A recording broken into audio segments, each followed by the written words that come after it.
Now, the Office of Disaster Preparedness and Emergency Management, ODPEM, has been a cornerstone in the country's resilience against natural disasters. However, even the most prepared agencies can be caught off guard by unforeseen events.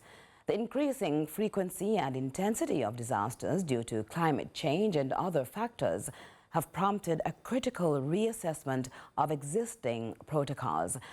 So ODPEM hosted a policy meeting with various stakeholders with that in mind.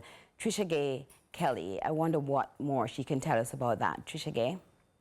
Well, Carlin, the hurricane season is ending, but we're not out of the woods just yet, which is why the Office of Disaster Preparedness and Emergency Management, ODPEM, is tightening its grip on policies for the country's disaster risk management system.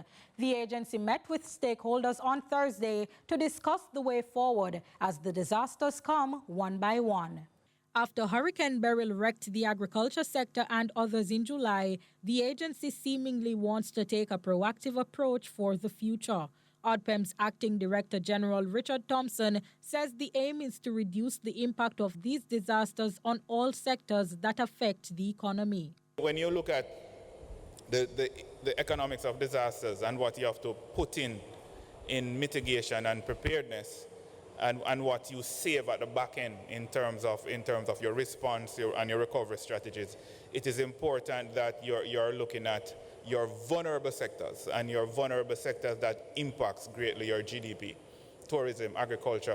One of the most vital aspects of preparing is firstly knowing. The Meteorological Service of Jamaica is also tightening its grip on forecasting to better assist the various sectors, particularly the vulnerable. Principal Director Evan Thompson says the agency has introduced numerous procedures to aid this process. By the end of the year, knock on wood, we'll have the radar back in operation in Jamaica. And so that will help us to identify rainfall where it occurs over the island, but also where it is going across the island. And we can pick up some nowcasting, some systems or hazards that we can nowcast in terms of short-term forecasting using that radar. So we can tell you about the squalls and the squall lines before they move into your area. The country recently experienced a squall line. However, it was not until after the incident that the agency released an advisory. Strengthening the policies will change that narrative.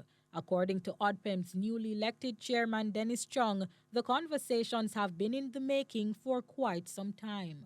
And we welcome this policy because hazards, whether natural, man-made, or biological, can strike without warning, and they can have devastating impacts on lives, livelihoods, and infrastructure.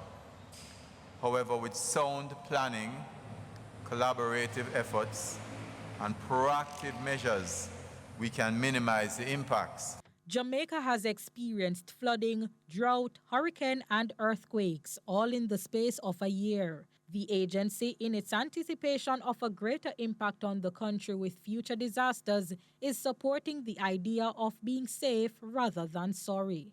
Trishagaye Kelly, CVM News.